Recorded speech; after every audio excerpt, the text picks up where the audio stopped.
How you doing, everybody? Good to see you.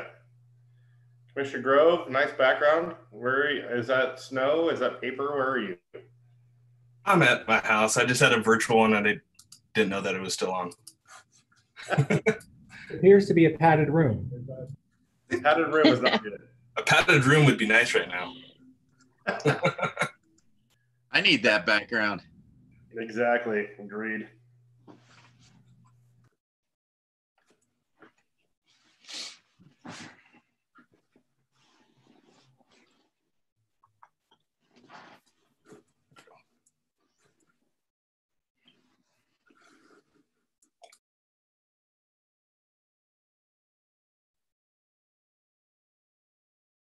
As far as I know, we're supposed to have a full house tonight, so it looks like we're just waiting for Lisa and Andy.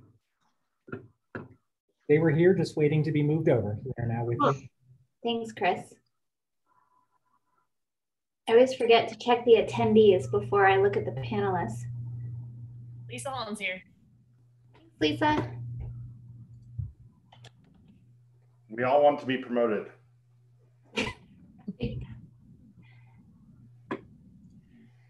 Make you all the host and go home. That's my plan. Hey, Chris, can we get the little video boxes of each of us across the top of the screen? I am not sure. That may be a setting. As far as the screen for presentation, I do not know. Jared is on the call. He may know.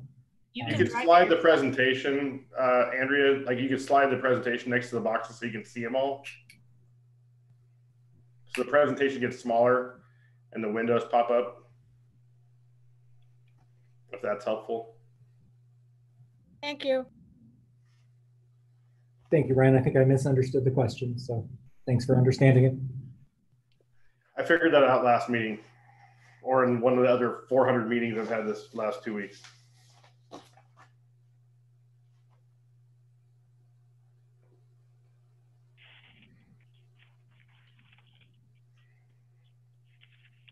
Madam Clerk, are we ready to go, or Mr. Clerk?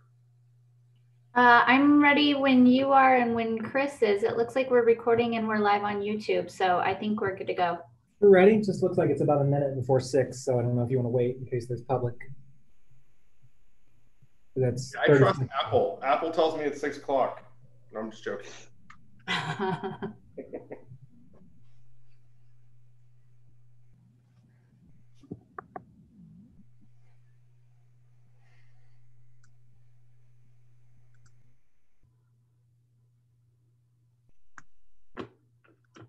I've got 6 now.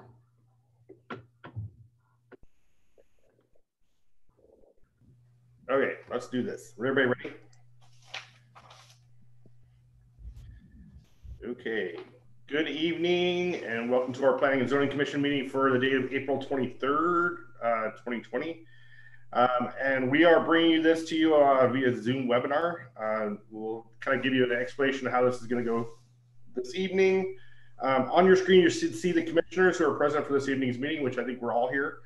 Also on the call are staff from the city attorney and city clerk's offices, staff from our planning department, and will also be on the call.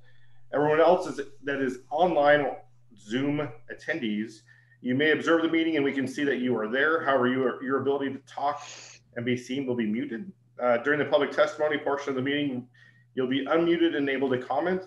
If you have previously sent in presentations for the meeting, it will be displayed on the screen. The clerk will run the presentation for you. The clerk can also assist with bringing up a slide from another presentation if you ask. If you simply want to watch the meeting, we encourage you to watch the streaming live on the city's YouTube channel. You can access that at meridiancity.org/live. And when public testimony is open, the clerk will call the names of those who signed up to testify on our website. You'll be unmuted and have an opportunity to address the chair and then make your presentation.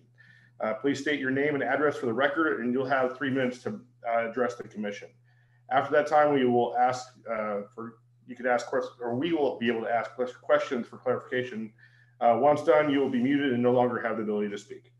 Once all those who have signed up are in advance are called on, I will invite any others who wish to testify. If you wish to speak on your topic or on the application, please press the raise your hand button on the Zoom app. or if you're only listening through a cell phone or landline, you can press *9, and we will wait to be, please wait to be called on. If you're listening on multiple devices in a computer or a phone, please be sure to mute those devices so you do not experience feedback and everyone will be able to hear you effectively. Please note that we cannot take questions under the until public testimony portion. If you have a process question during the meeting, please send an email to the clerk at cityclerk@meridiancity.org, and they will attempt to help you during the process. So with that, Madam Clerk, will you please call roll and we'll get our stuff squared away for the evening. Thank you, Mr. Chair. Commissioner Holland? Here. Commissioner Seal? Here. Commissioner McCarville? Here. Commissioner Pitzer? Here. Commissioner Grove? Here. Commissioner Casanelli? Here. Commissioner Fitzgerald? Here. Thank you, ma'am. And I should have done roll call first. I apologize for that. One other housekeeping item. There's a couple things I want to make sure.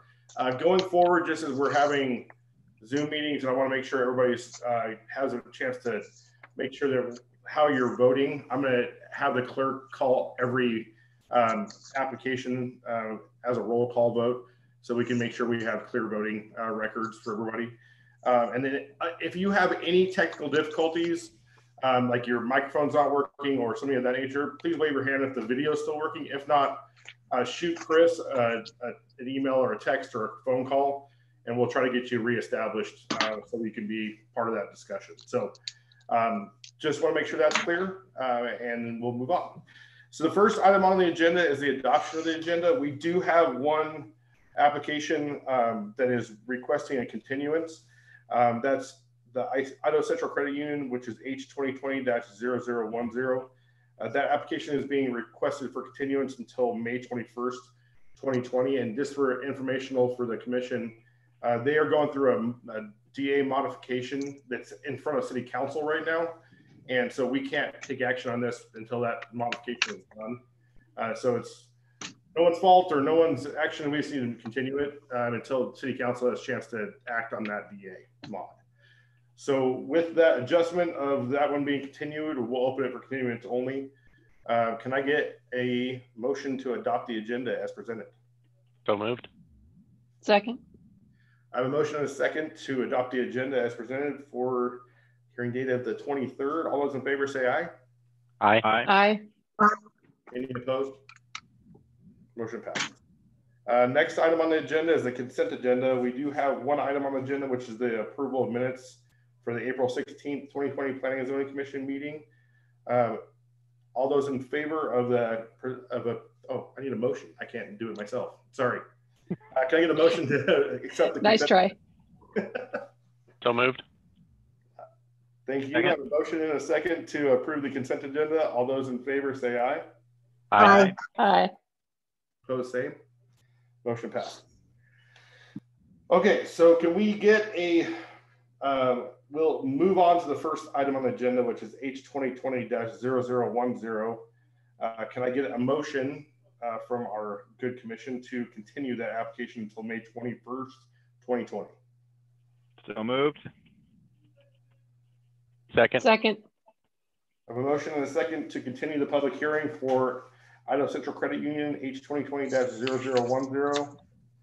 And all those in favor say aye. Aye. Aye.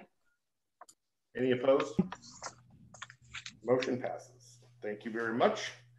Okay, moving on to the second item on our agenda is the public hearing for Good Apple Tap House, file number H2020-0036. And let's start with the staff report. Joe, are you available, sir? Yes, sir, I am. Thank you. Thank you for having me, commissioners. Good evening. I hope everybody's in good health. We'll let this go. Chris, yeah, next slide. I guess now the slide numbers are off because I didn't realize the first one was the cover, my bad.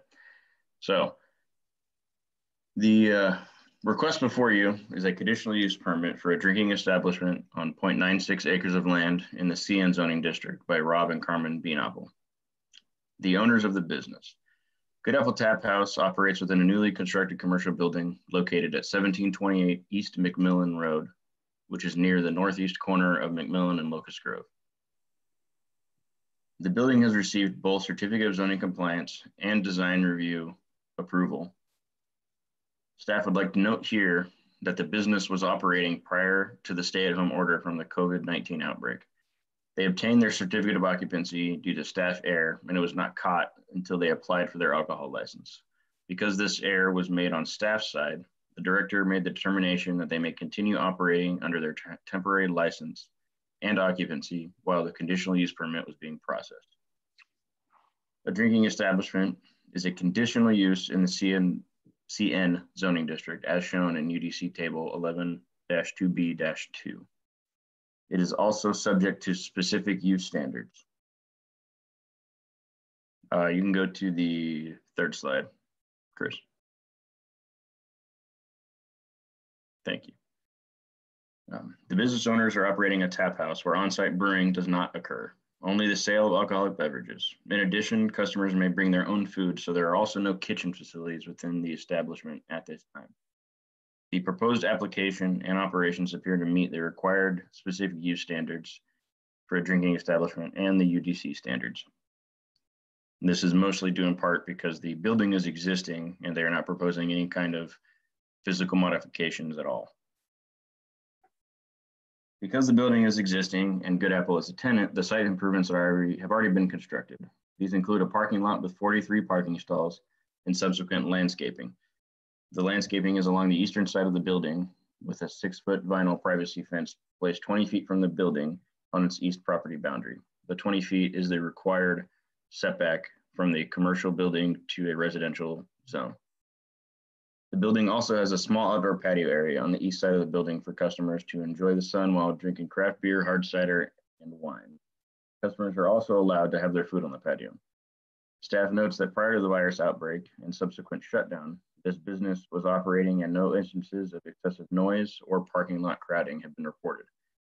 As you know, staff would like to note that as future tenants move into this building, parking will be monitored to ensure compliance with UDC standards.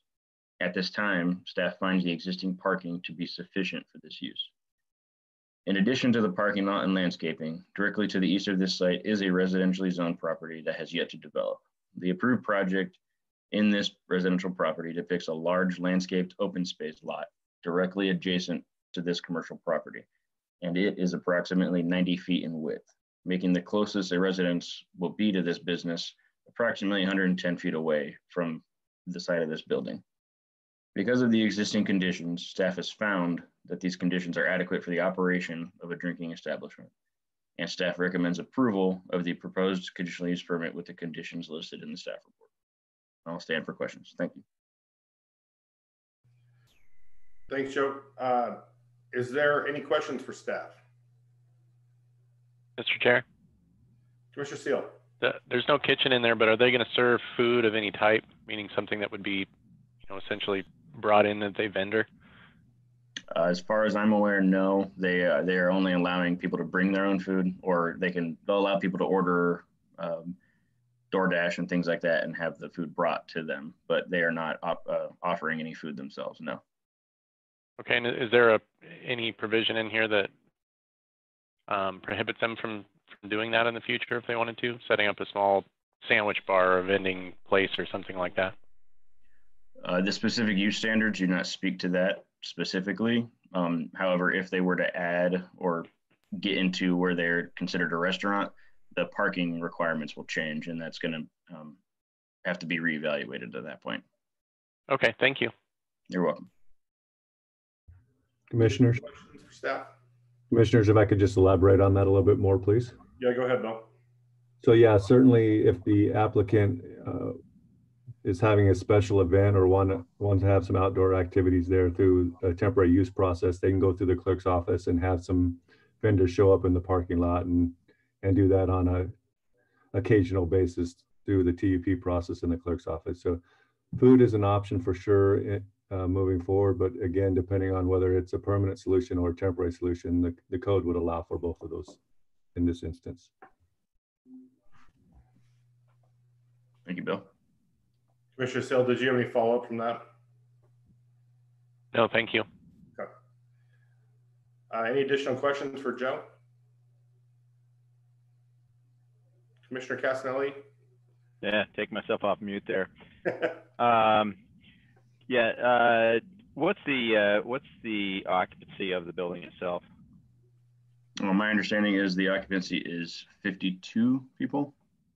Okay. It's 1,500 square feet, so not a massive. On a multi-tenant building such as this, how is parking distributed? Right now, there's 43 spots. Is that for the entire building? Yes, sir. The 43 spots are for the entire building. The whole building itself is approximately 9,000 square feet, which would only require, I believe, a little over 20 parking spaces for commercial uses. Code does not separate alcohol establishments or drinking establishments from general commercial. So the required parking is still going to be 1 per 500 square feet. So this suite is only 1,500 square feet. Technically, they only need 3 spaces for their suite, but obviously, drinking establishments are usually more intense, but they would meet the code requirements. And the building, when it received CCC approval, has exceeded the UDC requirements for parking. Okay. If another eating establishment moved in to this and then they added a kitchen, I mean, that could kind of, do you ever see them, this whole building exceeding that number of 43? I'll ask it that way. It is difficult to speculate, I will admit, sir. If every single one of them became restaurants, yes, there would be admittedly some issues with parking. There are some shared parking around this area because of the commercial neighborhood zone that it is in. But that is something that I noted in my staff report, and we are aware that that will have to be reevaluated, whether that means speaking with the property owner themselves and saying that you need to add additional parking. That is a possibility that staff is aware of. Commissioners, if I may. Go ahead, Bill. So even if this whole building were to convert to a restaurant, code would still only require 36 parking spaces, and they're at 43. So even in the worst case scenario under the current designation, or with a restaurant use, which is 1 parking stall for 250 square feet of gross floor area, the minimum code for parking requirement is 36 stalls, and they're at 43. So they're already exceeding what the code requires. Perfect. Thank you, Bill. You're welcome. Any additional questions or follow-up? Okay. Madam Clerk, can you unmute our applicant?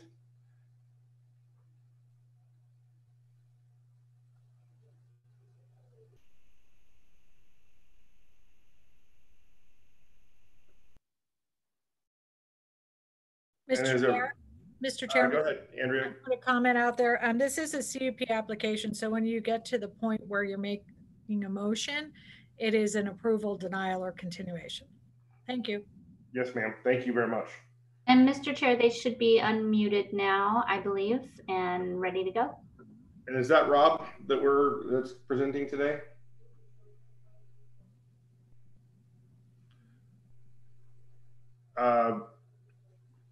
Rob, are you with us?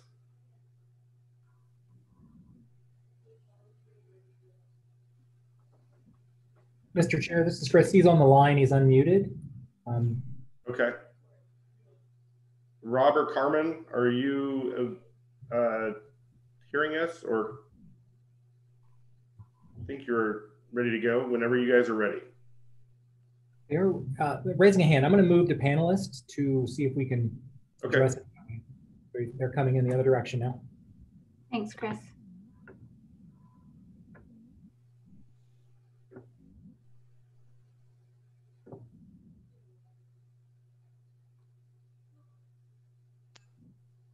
Rob and Carmen, can you hear us?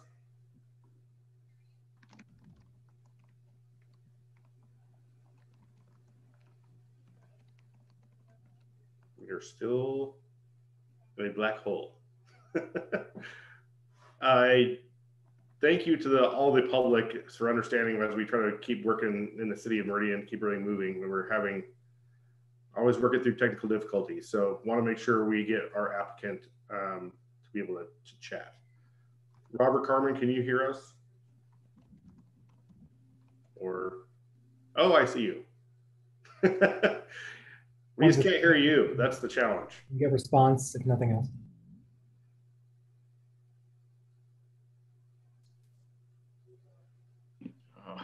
We see your smiling faces. We just can't talk to you. Mr. Chair, is there another call-in number that they could call into from a Yes, phone? I'm going to put that. Sorry, this is Chris. I'm going to put that up on the screen. One moment. Hold on one second. We'll hopefully get you guys squared away here.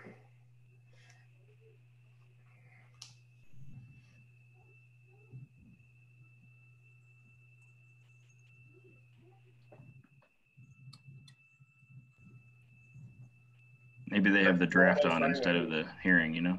It's important times now.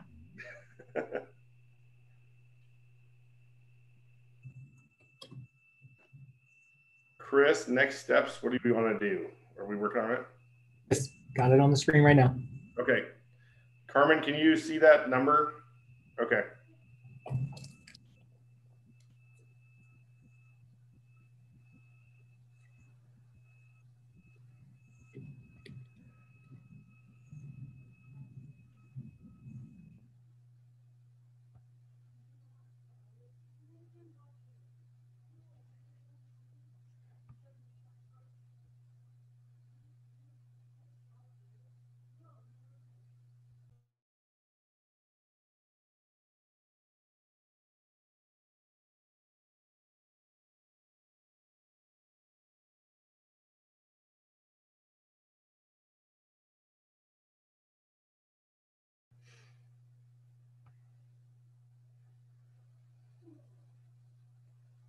Mr. Castanelli, can you do sock puppets or something? Can you hear us now? Yes. Okay. Okay. We're here. Well, thank you for your patience. We appreciate you guys being here this evening. Would love to hear your thoughts and give us your rundown on what's taking place in your application. Go right ahead. Can you give us your name and your address for the record? Robin Carmen Bean Apple, address is 549 East Peach Springs, Meridian, 83646. Perfect. And go right ahead, and the floor is yours. Well, you know, Joseph really pretty much summed it up in the staff report. He's right about, we have been operating about a month before we had to shut down for COVID. We are still serving to-go cans only. Customers come in. We are, you know, we're anxious to get going, get going again and get open again. The neighborhood's been real receptive to us, and I feel that we've, created a nice environment for people to gather and enjoy some craft beer. Something within walking distance of their homes. Right. Really don't have much more to add. We're open to any questions. We really appreciate it. I'm sorry for the circumstances of opening and then having to deal with what you guys are dealing with. I think we're all in that situation right now. And so we want to get you guys squared away as soon as possible. But any questions for the applicant? Mr. Chair. Commissioner Castanelli. I'm curious about the name. It seems to tie in with your last name. It does. So yeah, in German, our last name actually means good apple. So when my son came up with that, we couldn't come up with a very creative name. Must be our age or something. So yeah, we kind of threw a lot of people though. They thought we were only going to serve ciders, and we're kind of surprised when they came in and saw actually the majority of the beverages that we serve are beers, but we do have some ciders as well. But yeah, everyone asks about the name though. Very good. Any additional questions? Mr. Chair. Commissioner Seal. Just a quick question on do you guys know which phase you're going to be able to reopen with? It sounds like 4. I did have some questions as to, the true definition of a bar, but I don't know if we'll get that answered or not. Restaurants and dine-in, it sounds like are going before us, providing everything goes as planned. But right now, it looks like we are the last stage. Okay, thank you. Okay. Any additional questions?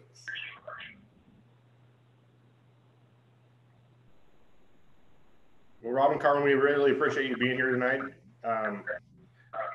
If there's any public testimony, we'll let you guys close. If there's any comments or questions, come back around. So hang on the line with us for just a second, and we'll be back to you guys.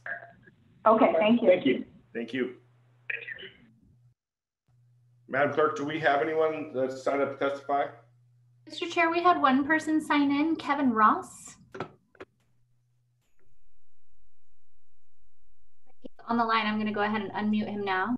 Okay. Kevin, can you hear us? Sure can. How are you tonight? Good, sir. How are you? Doing very well. Please state your name and your address for the record, and the floor is yours when you're ready, sir. My name is Kevin Ross, and I reside at 1545 East Handel Court in Meridian. I don't have anything much to say. I do want to say that Good Apple Tap House has played a big pivotal part in my wife's and I's move to Idaho. It has allowed us to meet a lot of our neighbors and the surrounding community. It has also allowed us to venture out a little bit more, meet new people, and because of that, I've actually been supporting a lot more local small businesses. So I think that this operation has definitely helped the local economy and allowed me to get a better feel for Meridian and the surrounding area. So, perfect. Thank you. Thank you very much for being here and being a part of the community that's supportive of it, of kind of the local effort to connect small businesses. I love that. And welcome to Idaho. Madam Clerk, do we have anyone else? No one else signed up, Mr. Chair. Okay. Is there anyone on the attendee list that would like to raise their hand and let us know that you want to testify on this application? Or chime in?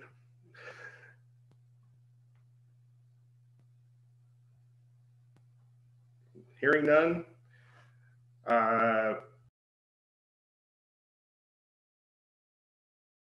Sorry, Robin, Carmen, do you have anything else you'd like to add for us? We do not. Thank you. We greatly appreciate your time tonight. And with that, can I get a motion to Mr. Chair. public hearing? Yes, ma'am. I move to close the public hearing on H-2020-0036. Second. I have a motion and a second to close the public hearing on Good Apple Tap House H-2020-0036. All those in favor say aye. Aye. Aye. Aye. Any opposed? Motion passes. Thank you. Well, the application is properly before the commission. Anyone want to kick it off? I'll jump in, Mr. Chair. Go ahead, Commissioner Castelli. I haven't been in. I've driven by. It's a nice looking building. Seems like a perfect fit for the neighborhood over there. I don't think there's anything else within a mile or so in either direction that would serve as a little neighborhood gathering spot. So sounds like a perfect spot for the neighborhood there, and I'm all in favor. Thanks, Commissioner. Additional Mr. comments? Chair? Commissioner Pitzer, go right ahead, ma'am. I too have driven by that, and I saw the outside patio, and there were a few people sitting around outside, and it looked like a very nice establishment, and I too am in favor. Thank you. Commissioner Holland, go right ahead. I think it's a great looking application, and I wish we had more of those kind of things in Meridian. So I think great re-welcome to them after they're able to reopen, and look forward to having them in the community. Perfect. Any other comments? Commissioner Seal? Mr. Chair, just would like to echo It's been out there already, so it looks like, you know, good application, good fit, good use. Glad all the parking considerations got taken care of. So welcome to the neighborhood, and be excited to be a patron. Yep. Mr. Chair. Mr. Holland. It seems that everybody seems pretty enthusiastically positive, so I'm going to move us forward with a motion. Perfect. After considering all staff, applicant, and public testimony, I move to recommend approval of file number H-2020-0036 for Good Apple Tap House as presented in the staff report for the hearing date of April 23rd, 2020 with no modifications. Actually, and we're not recommending approval. I'm sorry. We are approving the conditional use permit request. It was in the script wrong. Second. I tried to give you a heads up, but that's okay. I have a motion and a second to approve file number H-2020-0036. And Madam Clerk, can you please call the roll? Thank you, Mr. Chair. Commissioner Holland? Aye. Commissioner Seal? Aye. Commissioner McCarville? Aye. Commissioner Pitzer? Aye. Commissioner Grove? Aye. Commissioner Tassinelli? Aye. Commissioner Fitzgerald? I get to vote? Sweet. That doesn't happen very often. I'm an aye. Motion passes. Thank you. Robin, Carmen, we wish you the best. We hope this thing gets that it's expedient and you guys get back to serving the community. I used to live over there, and I think I'm bummed that I don't live closer now. So good luck. We wish you the best, and I'll come see you too, even though I don't live nearby anymore. But we wish you the best, and thanks for being patient as we deal with COVID, but also the application challenges along the way. So we wish you the best and good luck. Stay healthy. Thank you.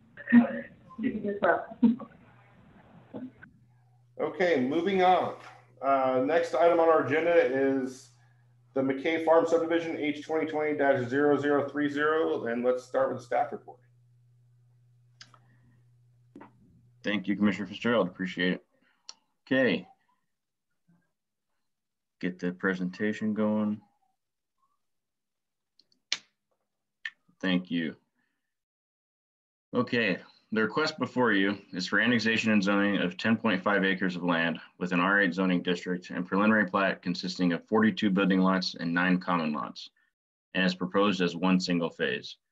Of the 9 common lots, 4 will be common drives. Currently on site is an existing home and related farm buildings. All structures will be demolished, and both existing accesses to Eagle Road are to be closed upon development. You can go to slide, yes, okay, that's the preliminary plat. Due to the size of the property, 10.5 acres, this development is required to provide 10% minimum open space and at least 1 amenity. The applicant has proposed 1.15 acres of qualified open space, which is approximately 10.9%, exceeding the minimum requirements. The open space is a combination of landscape parkways throughout the entire development and a large open space lot near the center of the project that essentially serves as a pocket park. The open space lot itself is over 16,000 square feet and does not include the parkways around it. Within this open space lot, the applicant has proposed a picnic area with shade structures meeting the 1 site amenity requirement. Staff would like to note here that the open space does barely meet the minimum. However, it is going to function as a pocket park, and considering a lot of open space that other developers try to pass off as usable open space, this will be usable as it is a very large open area for the residents to use. The applicant has also submitted conceptual elevations of the proposed single-family homes for this subdivision. The conceptual elevations show combinations of stone and lap siding architectural elements. In addition, all of the conceptual elevations do show single-story structures, but staff is unaware of any desire by the applicant to only build single-story structures. Therefore, staff has not included any such condition in the required DA, development agreement. Staff does note that all homes abutting Eagle Road will be required to show proof of adequate modulation and articulation across building planes prior to receiving building permit approval because of their location against an arterial roadway. The project is proposed with 1 public access through the development. Due to ACHD and city policies regarding access points to arterial roadways. As noted, the subject site abuts South Eagle Road, a major arterial, and resides too close to an existing intersection, the Taconic and Eagle Road intersection. The city's comprehensive plan encourages development that will utilize existing local and collector street infrastructure in lieu of additional access points on arterial roadways. Residents in this subdivision would enter and leave the property via extension of East Mardia Street into this development. The street resides currently in Sky Mesa Commons, an existing subdivision directly to the west of this development. There would be more than one local street through Sky Mesa Commons by which residents in this development could access South Montague Way. South Montague Way is the closest and most logical local street to access East Taconic Drive, which is the collector roadway that connects to South Eagle Road. As you can tell by these arrows on that, I'm not an artist.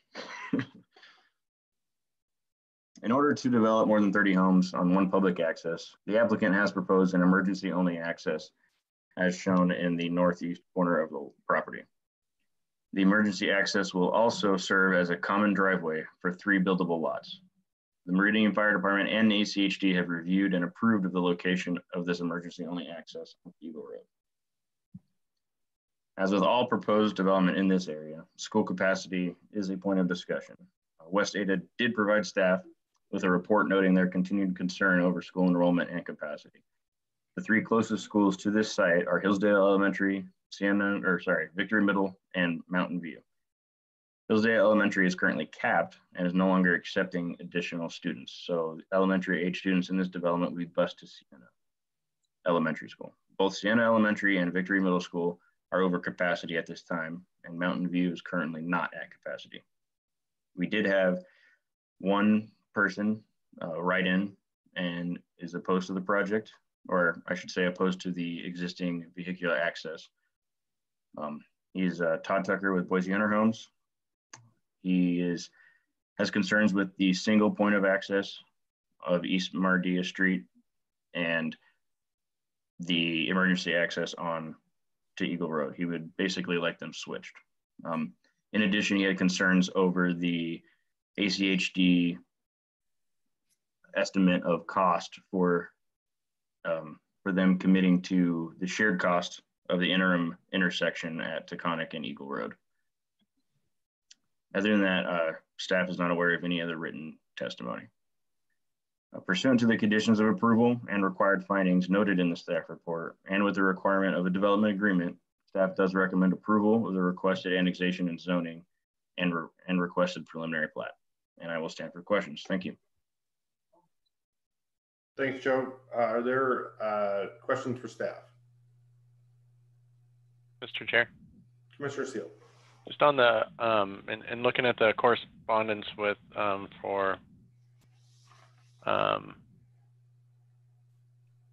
the person with Sky Mesa there, essentially, I mean, is there, as I read through it, it's almost like he did not, nobody let them know, essentially, I mean, for, that they needed to have some correspondence in on this. I mean, is there going to be an issue with that moving forward as far as them being notified properly? I'm just trying to cover that basis at this point. Thank you for the question, sir. My understanding is that all of the relevant property owners were, given adequate notice. I'm not aware of any noticing issues or anything with that. The way I interpret it is that he may have been wanting to know when the ACHD staff report came out, and that is not something that I'm aware of is noticed by ACHD, but I do not know for sure. That is part of the public record, and I did direct him to the public record to view their staff report, but he did still make his points. Okay, thank you. You're welcome. Additional questions? Mr. Chair. Commissioner Pitzer. Yes, Joe, was there any consideration about putting connectivity to the south parcel as well? This only looks like it has one ingress egress. Was there any consideration for that? Commissioner Pitzer and Commission. Originally, a little bit of history with this. This is the last remaining parcel in this area to receive entitlement. So originally, this was not intended to be a residential development. It was originally going to be some type of commercial development, possibly storage. And so when the city entitled all the parcels around it, of the Sky Mesa as well as the southern parcel below, access to this property was not given priority. And so, because the intent was that they were going to have access onto Eagle Road because it would be a commercial, not a residential product. Therefore, none of these subdivisions added additional stub streets into this parcel. We did, just in case, thankfully, add into the provisions for Sky Mesa Commons to the west, that if this development were to develop as a residential, then they would have to extend the East Mardia Street into it. And that is why there's only one ingress egress access point to this property. It just, unfortunately, was some bad timing with development. Great, thank you. Thank you for that historical. I appreciate that. 100%, you're welcome. Mr. Chair. Commissioner Castelli? Actually, this is Commissioner Steele, sorry. Can we just bring up the map that showed the essentially the traffic flow, just to get a better idea of what that looks like matched up with everything else? Thank you.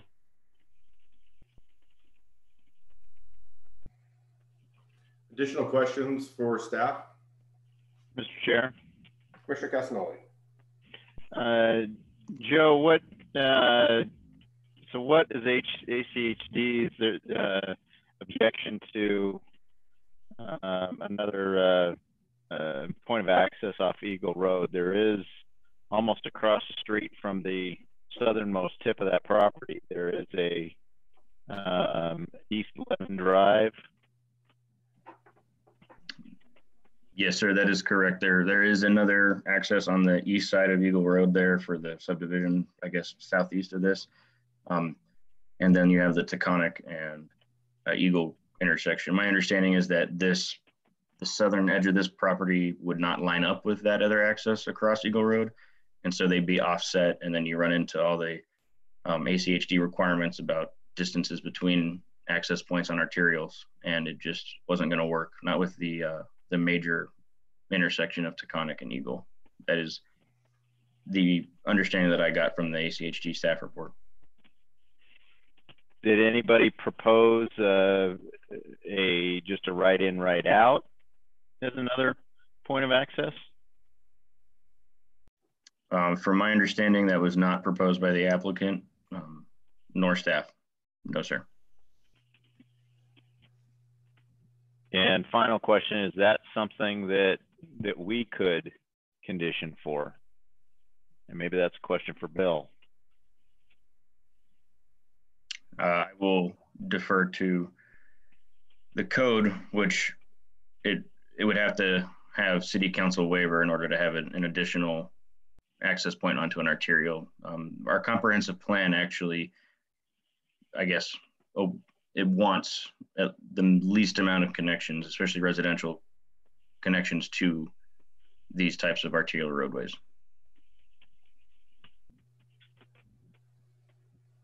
Okay. Mr. Chair. Commissioner Pitzer. So Joe, if this were a commercial project, they would allow the access from Eagle Road? Is that what I'm understanding? But because it's residential, they're not allowing it? From my understanding, that is the way it was planned originally. And as you know, it's not zoned yet, so they could come in with generally any product that would meet the underlying comprehensive plan. And I don't have enough history on the older provisions of what this product would have been to adequately answer that, and I apologize. But from what I understand, they would, per ACHD, is going to prefer no access points onto the arterial. And Bill, do you want to provide some history on the previous entitlements around it? Yeah, Mr. Chair, members of the commission, I think Joe laid it out pretty well for you. At the time that Sky Mesa came through and all of that was getting entitled, I had conversations with the applicant early on, and there was indications from him that this would be self-storage facility, given the amount of residential that was occurring in the area. He and I talked about the option of him having to do a comprehensive plan map amendment and then annex in with a commercial zone based on that comprehensive plan map amendment application that he would submit and go through that conditional use process. It was anticipated that if he did go through that process, he would be seeking an access to Eagle Road because of the storage, the office for the storage facility would be off of Eagle Road. And typically that proposed use generates less traffic than your normal commercial business. So it may have been a good chance that ACHD may have granted him access for a storage unit off of Eagle Road. Now that we have, so when Sky Mesa came through, that information was shared with the applicant, and he was able to go on public record and negotiate an either or scenario in the conditions of approval with the Sky Mesa project, which said if this is commercial, there wouldn't be a road except an access from the west, and the access would come from Eagle, or they would step a street. And that's where we're at now. Now it's not proposed for commercial. He's proposing a residential subdivision. So per the conditions of approval for the Sky Mesa project, that road has to be extended into that site and provide access to this property in accordance with our UDC standards. I think this commission is very well aware of, we try to prohibit access to arterial roadways when local streets are available and get interconnectivity with adjacent subdivisions. And that's what this applicant is doing. He is complying with what our code wants him to do and what the comprehensive plan encourages. We also encourage both this applicant and the adjacent property owners to work together on a shared access to Eagle Road, and they could not come to terms or an agreement on how that would function or work. And so therefore, again, we're back at, this is the plan that they're bringing forward. It's in accordance with the approval conditions of approval with the surrounding development, and in accordance with, in this project, in accordance with our UDC and our comprehensive plan. So from staff's perspective, there is no need for an additional access point to Eagle Road.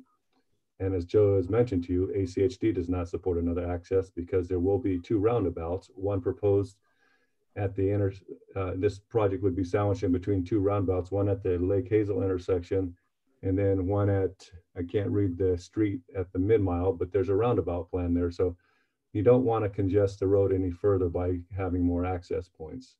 And so given the limited amount of residential units proposed for this development, the surrounding street network that has been approved with this development and the adjacent developments can serve the 47 additional lots. So again, there is no need to have additional connections to Eagle Road with this development. It's all been appropriately planned to intermingle and interconnect with one another. Thanks, Bill. Thanks for the background. That helps. Additional questions for staff? Mr. Chair. Commissioner Grove. I had a question regarding the Eagle Road expansion and what impact that would have with what's planned on that, the east side of the development. If we can go to the next slide, I was wondering if I'm seeing this correctly on how far in it's supposed to go, and is it planned to, or that second set of lines, sorry, where it's expanding to, or where it currently is? It's hard to tell on this. Understood, yes. So the plat does show additional right-of-way given to dedicated. Their green area here on lot 12 is the full 35, it's actually a 35-foot buffer, which they only are required a 25-foot, but they do have a 35-foot buffer plus the additional right-of-way. And then the next, where it actually has the word South Eagle Road in it, that's the existing right-of-way. So they are accommodating for additional right-of-way. Okay, thank you. You're welcome. Any additional questions? Okay, thank you, Joe. Appreciate it. Thank you all. Is the applicant available, Madam Clerk or Chris? Mr. Clerk. Mr. Chair, yes, he is unmuted and available to talk if he wishes. I'm here. Hey, Sam. Mr. Johnson, please give your name and your address for the record, and the floor is yours, sir. Hey, my name is Sam Johnson. Address is 2701 East Pine Avenue, Meridian, Idaho, 83642. Appreciate hearing this application tonight, and appreciate, as always, working with staff on applications like this. I can expound a little bit on some of these points of discussion. Staff's done a great job. Early on, when we acquired this property, we discussed the ideas of a storage unit, but ultimately came to the conclusion that we'd rather do residential. We felt like there was quite a bit of storage out there already. So we've come before you with this application. When we met with staff for our pre-application meetings, ACHD and the city, we had an access to Eagle Road, and as well as an access to Sky Mesa on Mardia. So we proposed that early on, but in those pre-application meetings, it was discussed and strongly suggested that we needed to get rid of that Eagle Road access by both the city staff and ACHD staff. So we complied with that desire and moved forward with this application. The single access is a long cul-de-sac or a dead-end road, but we feel like with that emergency access that the fire department is approved, as well as ACHD, they're okay with that emergency access to Eagle Road. And also the traffic that this will generate and put through the local streets of Sky Mesa. They believe that will, those roads will adequately handle this additional traffic. We support the staff report. We don't have any major or any issues with the staff report. We agree with all conditions. The same with the conditions that ACHD's put on this property. One point of discussion, I guess, the buffer that is along Eagle Road. Yes, there's a requirement to add 48 feet of additional right-of-way. That right-of-way line is shown just behind the sidewalk on this plan that you see before you. Right behind that sidewalk is will be required to bury the Grimmett lateral, and the easement for that lateral was so wide, it basically 20 feet wide. And so a 25-foot buffer on that would not allow any trees or anything but grass on that buffer. So we bumped it up to 35 feet wide so we can at least get trees back there against the property line and not just have a blank lawn. Other than that, I did in our neighborhood meeting talk to a couple of the neighbors who live right to the west of this of our property, now new residents of Sky Mesa, and whether this needs to be part of the development agreement or not, but we agreed to limit the 3 lots to single stories. Staff mentioned earlier in our application, we failed to show any elevations that were 2 stories, but we don't have any plans to limit everything to single story, except for we will commit and be good neighbors. So we will limit single story homes to lot 32, lot 40, and lot 50 of block 1. Other than that, we agree with the staff report and stand for any questions. Thank you, Mr. Johnson. Are there questions for the applicant?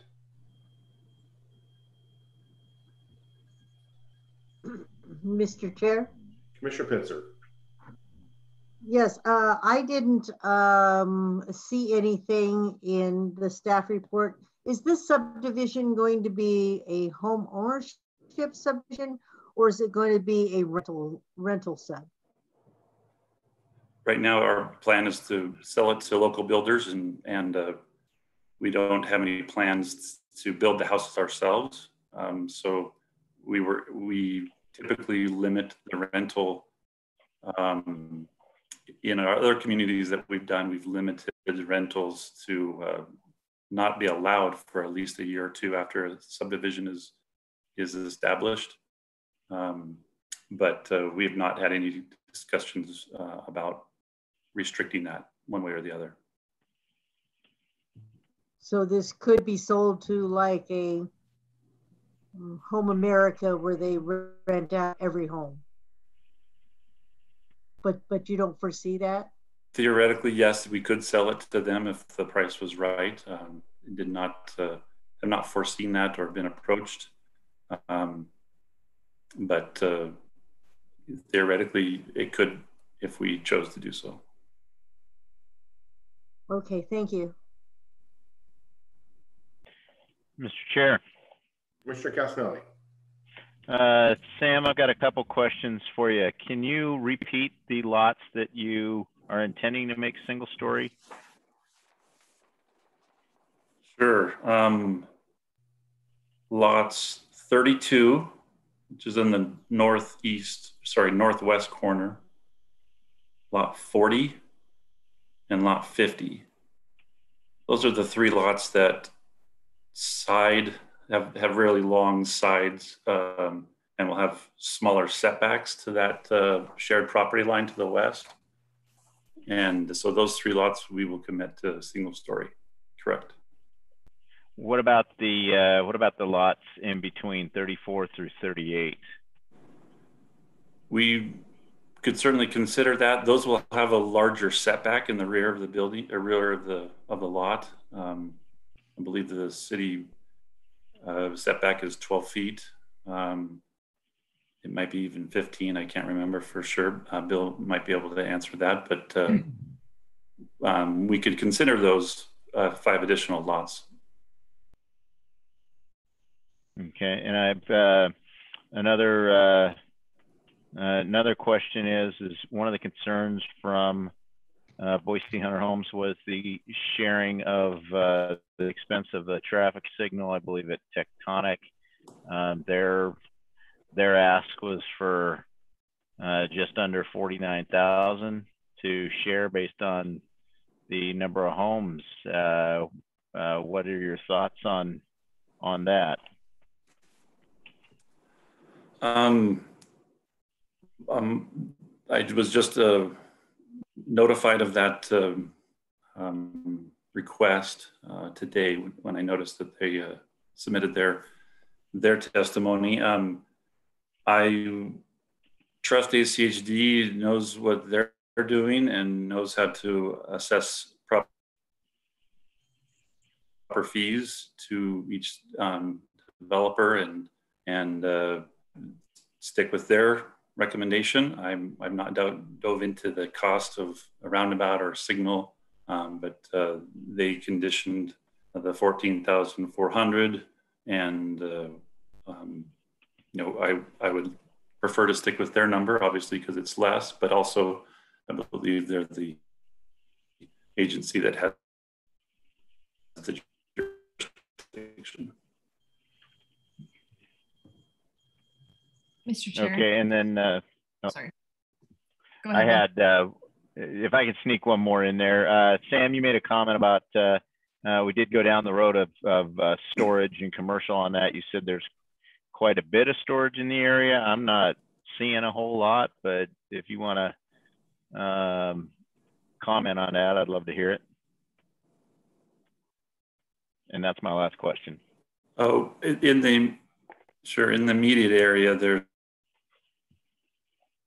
not much storage right now. There's, at the time we made the decision, there was a large storage unit over on Meridian Road, and I believe Amity or Lake Hazel that was proposed or approved. I can't remember which, but we ultimately decided to go with residential here. That it's let me back up even further. The history when I was asked, when I went to a neighborhood meeting for a subdivision nearby years ago, we had just acquired this property, and an engineer asked what our plans were, and I said, well, you know as well as anybody, there's a million things we could do, or maybe 10 things we could do for code. Storage units is one, houses is another, and for some reason storage units stuck and spread like wildfire that we were doing storage units. So we certainly considered it, but it was we never went to the point of drawing up any kind of plans and a site plan and a layout, because at that point we decided to go the route of residential. Thank you. Mr. Holland, go right ahead, ma'am. Thanks, Mr. Chair. I was just going to make a quick comment about the green space. And first of all, thank you for putting it in there the way that you did, instead of doing a bunch of random pieces that didn't really flow well together. But one question for you is about amenities. It says in the staff report that you're looking at doing kind of a sheltered picnic area, but was there any consideration towards doing a tot lot or some sort of playground equipment there?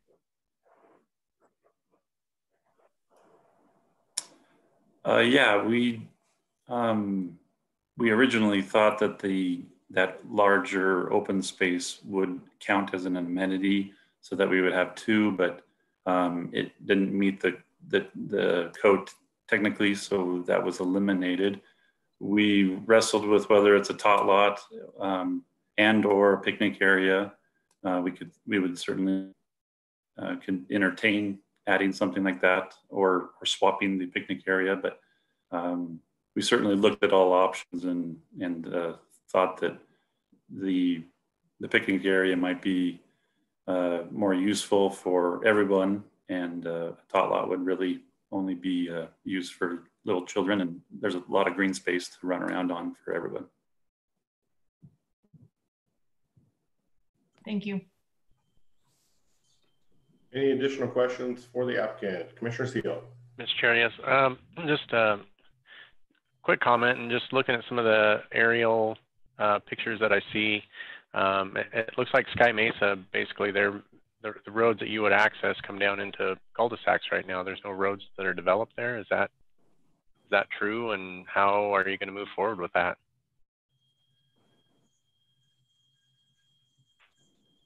Yeah, so Sky Mesa does not abut, or the road that is one of their last phases, I'm told, will bring connectivity to our property. So we're kind of at their mercy, waiting for that project to build out and then bring the road and amenities, or the utilities, to us.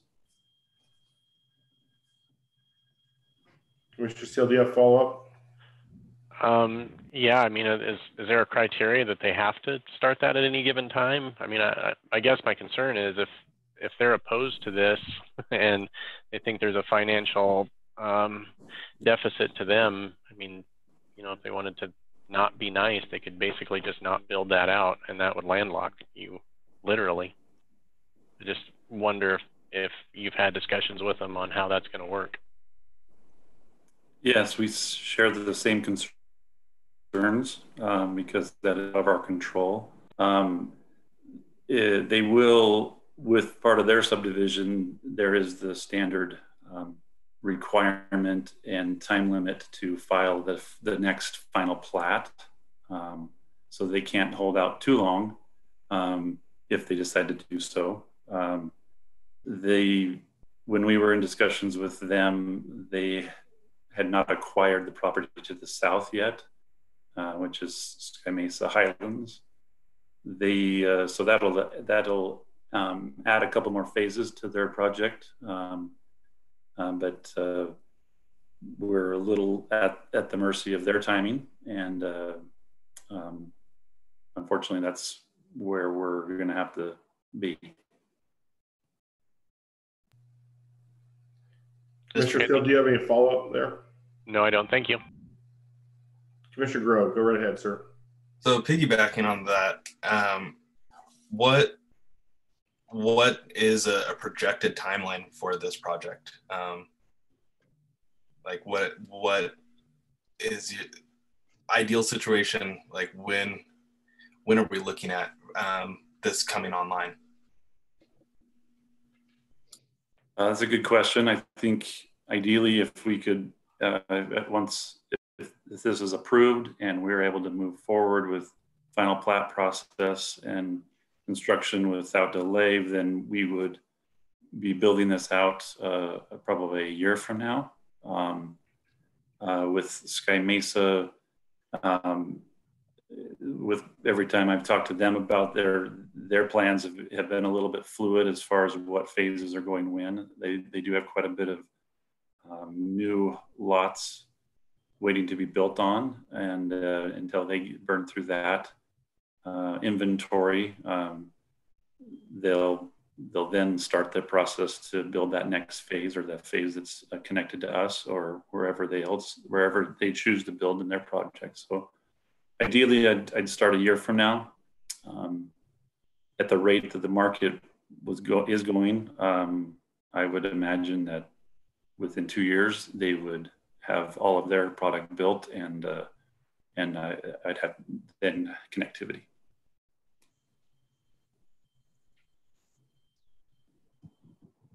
Any additional questions for the applicant? Yes, Mr. Chair. Go right ahead, ma'am. Yes, so what I'm hearing is that all your construction vehicles, et cetera, are going to come down the new road and not utilize Eagle at all. So you're having to wait until Sky Mesa roads go through before you can start any kind of road construction or site, water, sewer, et cetera. There is, Commissioner Pitzer, there's some work that we could do prior to that, but typically we like to get in there and get started on something and not have to be, do it in multiple phases within the construction itself. We would like to consider or discuss with ACHD and the city using that emergency access as a potential construction access during the infrastructure. But there's only so much we can do, and mainly that's just digging out the roads to subgrade prior to having sewer and water come through the Sky Mesa project. Okay, thank you very much.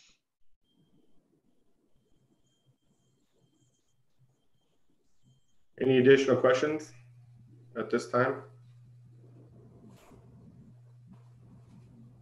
Okay, hearing none. Mr. Johnson, thank you very much. We'll take public testimony and then we'll ask you to close, sir, if that works. Great. Thank you. Madam Clerk, do we have, or Mr. Clerk, I guess I'm doing that, Chris. Do we have anyone on the line that's signed up to testify? Mr. Chair, we do have one person, Travis Hunter, who signed up, and he is unmuted now. Mr. Hunter, can you hear us, sir? Yes, can you guys hear me? Yep. Please give us your name and your address for the record, and the floor is yours. Sure thing. Good evening, commissioners. Thank you. My name is Travis Hunter, address 729 South Bridgeway Place. I'm with Boise Hunter Homes, the developer of the neighboring community to McKay Farms. Really, with this project, we only have two concerns to condense it down for you. Our first is that the McKay Farm subdivision pushes 100% of its traffic through our neighborhood, as you guys see in this exhibit. I guess that's just the state of where the process has led us, and if we have to accept that at this point, we can. The second concern is that McKay Farms is piggybacking onto the community amenities that we have built. You guys can see the green spaces on the map. in this picture are the community amenities that we have constructed. And the second slide, if you could change it over to the second slide, it's a picture of our newly constructed second community center, which includes a basketball court, soccer field, playground, and pool, which the residents of McKay Farm we think will undoubtedly use. They may not have access to the pool without a key card, but the other facilities will likely be used. If you could change it to the third slide, please. So last month we had approved the Sky Mesa Highlands subdivision, which was containing 74 lots, and ACHD had conditioned us to build a traffic signal at Eagle and Taconic. In working with ACHD, we had asked them if we could rather contribute a defined dollar amount to the signal instead of constructing the signal ourselves, as we did not know what the construction costs of the signal would be. They did not accommodate us with that request, and they conditioned us to build a signal. So working with a contractor who just built us a traffic signal 6 months ago, we received an estimate of $207,000 minimum. McKay Farms is currently conditioned to contribute $14,000 or $343 per lot to the traffic signal. Next slide, please. Below are two suggestions of what we would find to be an equitable contribution to the light. The first solution, you could see the estimated minimum cost of the light is $207,000, and we would get to use a previous contribution of $120,000 towards it, leaving us to bear the cost of $87,000 divided by 75 lots. That's $1,166 per lot. So $1,166 per lot times the 42 lots in McKay subdivision would be $49,000. If that wasn't a solution that people wanted to commit to, we have another one. Next slide. The second equitable solution would be to have McKay Farms conditioned to pay 36% of the actual cost that Sky Mesa Highlands will bear in the construction of this traffic signal after the cost comes in. You could see through the math on this slide that this would be an appropriate pro rata share compared to exactly what Sky Mesa Highlands has been conditioned with. We've reached out to Sam Johnson requesting cost sharing on this, and have had no response. So we appreciate you helping us in requesting an equitable contribution to the traffic signal. Thank you for your time. Is there any questions for Mr. Hunter? Yes, go right ahead, Commissioner Castanelli. Yeah. Travis, on your math there, what does the 36% work out to? I think it's what, be 36% of 80-something thousand? Yeah, so that would be that would actually be the same math being about it will also this scenario. You're cutting out. I can't hear you. Can you guys hear me clearly now? Yep, that's better. Yeah, so the 36% scenario would be an undefined. It would be if the cost is undefined.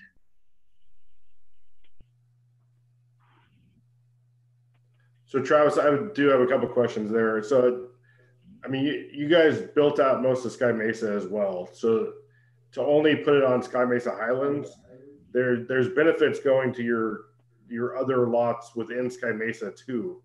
So I understand your concerns and I get that, but there's benefits of your current homeowners and lots that you're building out, not just in the Highlands, but in Sky Mesa as well. So that's benefiting you guys. So it can't be just on the 75 lots. It's got to be a capacity piece. So A, we're all subject to capacity fees, but B, that's a great opportunity to share another point. So with Sky Mesa, for the Eagle and Taconic roundabout that will be ultimately built, we had to move the Grimmett lateral, which cost $720,000, which we have just completed, to accommodate the roundabout access that we will all be using. On top of that, we've been conditioned, not with Sky Mesa Highlands, but with other plots in Sky Mesa, to contribute additional $120,000 towards the build out of the roundabout. And really, it's been an interesting saga with ACHD. So Brighton and Hill Century Farms across just east of our project, using the same intersection, has been required by ACHD to contribute nothing to the cost of the building of this roundabout. So we've been left holding the bag for this intersection for a long time, and we're just asking for a pro rata share.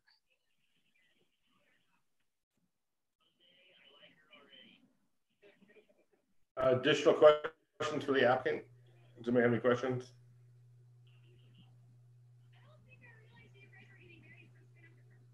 Not at this time. Mr. Hunter, we appreciate it. Thank you for being here. Thank you.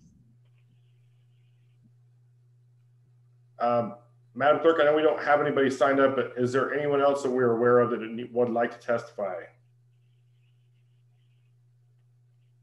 Mr. Chair, we don't have anybody currently, but if anybody's on the line that would like to speak, they could raise their hand at this time. Commission, this is staff, Joe. Oh yeah, go ahead, Joe. I just wanted to note, and I default to the more seasoned veterans here. I'm not aware if the city is able to increase or add cost to a development for something that is not ours, meaning the ACHD owned property. I just want to make that known. I apologize that they've been left holding the bag, but I don't know if that's something that the commission can act on. Yeah, I think we're getting stuck in a spot where we're being asked to do something that we don't have control over. That's ACHD's domain, and we don't really have the ability to change their calculations. So I understand the situation that Mr. Hunter's in, but that's not our purview. It's challenging to say the least. And I appreciate your heads up, Joe. Thank you for that. I think we talked about that earlier. You're welcome. Yeah. Mr. Chair, I was just going to follow up question for Joe. Is it something that we can condition that they would meet with ACHD and the Sky Mesa subdivision to discuss that specific scenario and have that resolved before City Council without getting into the weeds about what percentages or what amount they need to contribute? Honestly, I would like to default to Bill on that, just because I'm not familiar enough with what ACHD and these developers discuss on this. Bill, could you help me out? Absolutely. Mr. Chair, members of the commission, Commissioner Holland. Certainly, you're very quiet, Bill, just to let you know. Yep, certainly you can ask to have the applicant and the adjacent property owner work together on an appropriate fee for that.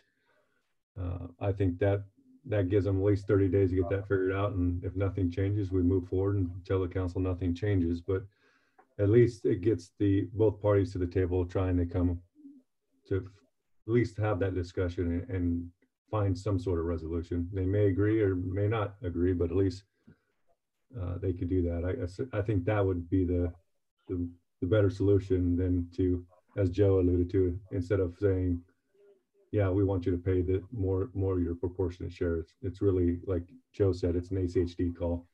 So having both of those parties come together. Okay, I guess. I'm on a Zoom meeting with these people and then talking to these people. Joe, you're unmuted, sir. No, I apologize. You're good. Thanks, Bill. Additional questions for staff?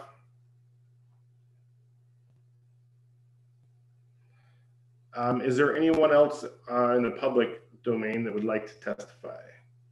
Please raise your hand or hit *9 to unmute yourself so we can speak up.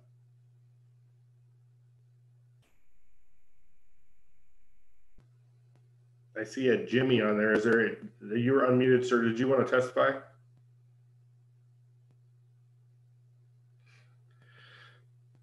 Okay. Mr. Chair, I believe that that person has no audio settings. That's why you're seeing it look unmuted. There's no audio at all for them. Got it.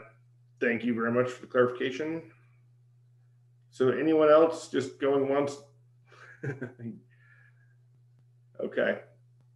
Mr. Johnson, would you like to close us, sir? I think if you, Chris will unmute you and we can close you or have you close it out. Sure, thank you, Commissioner Fitzgerald. I believe that ACHD has spoken through their staff report on what their belief of the pro rata share of that signal and those improvements should be to our project. So today was the first day that I've ever heard from Boise Hunter Homes regarding any cost sharing or any of this math that they're presenting tonight for additional cost sharing for that signal. The letter that they submitted last night at 10 o'clock, 10 p.m. I was not aware of any of those concerns until today. So I agree with ACHD's staff report. They have their formulas and their calculations. I was not involved in any of those with them as they calculated that. We certainly sat down several times with Boise Hunter Homes to discuss the possibility of this plat joining the Sky Mesa plat, or maybe not the plat, but at least the HOA, and wanted to discuss the options of paying our pro rata share of their pressure irrigation, of their clubhouse, and of their amenities, but was not given much of an opportunity to discuss that with them. There is certainly an option, there's nothing stopping the neighbors of this community to go and use some of the amenities of the neighborhoods anywhere in the valley. So we were willing, still willing to participate and pay our pro rata share of amenities in Sky Mesa, but we were not given the opportunity to even get further than just the idea. So we stand by our community, our application, feel like it is fairly straightforward and the best that can be presented for this little infill project that's surrounded by the other subdivisions. So we'll stand for questions if there are any. Any additional questions for the applicant? Mr. Chair. Yeah, just a question on, you guys, it sounds like you're more than willing to contribute to, different things, and I can understand why a subdivision would be protective about some of its amenities to the community of people that live there, especially when you get into, a big pool, clubhouse, things like that. And the difference that we're talking about as far as what ACHD is requiring you to pay and what they're recommending you pay is about $35,000. So considering how locked in you are to their infrastructure and how long they can make you wait, is there any wiggle on this between you two to come up with a better agreement to go to ACHD with? Instead of having the city and ACHD battle this out, it seems like everybody can get together. And I realize the letter came in last minute, and this is probably the first time you have to hear about it. However, it seems like for, $35,000 is a lot of money, but not in the grand scheme of building something like a subdivision. So it seems like $35,000 or some equivalent of that would go a long ways in helping you to complete this project a lot sooner, realize the potential of income for that, and move on.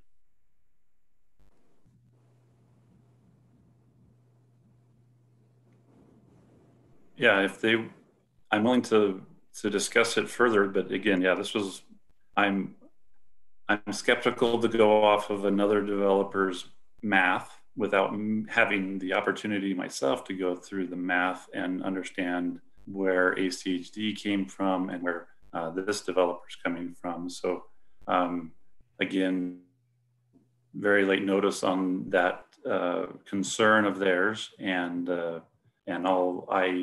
I'm willing to sit down and discuss it with them, but ultimately ACHD has the jurisdiction and has assessed what they believe is a fair pro rata share and cost sharing. So I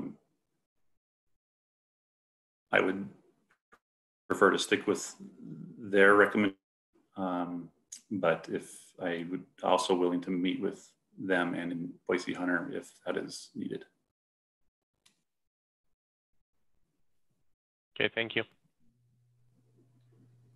Additional questions? Commissioner Castelli, did you have a question? No, I'm good. Thank you. Okay. Any additional comments or questions? Questions for staff?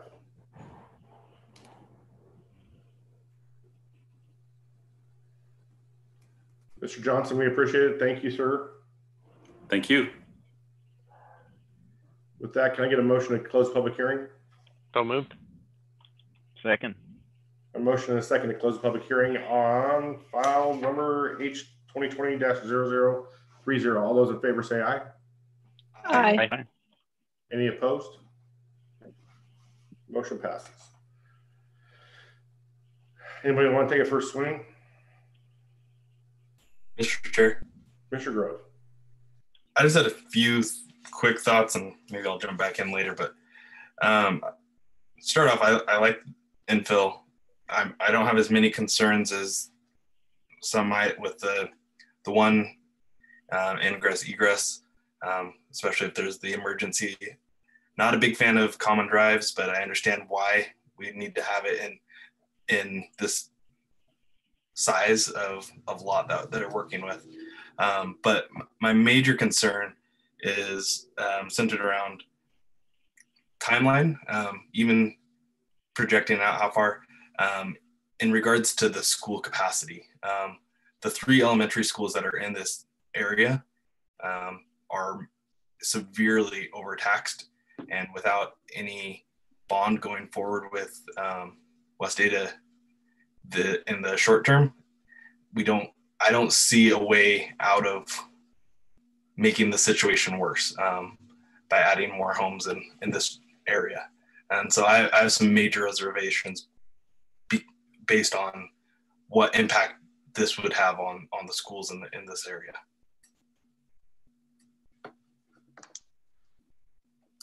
Thank you, sir. Mr. Chair. Commissioner Seal. I share the same concern as far as the school capacities.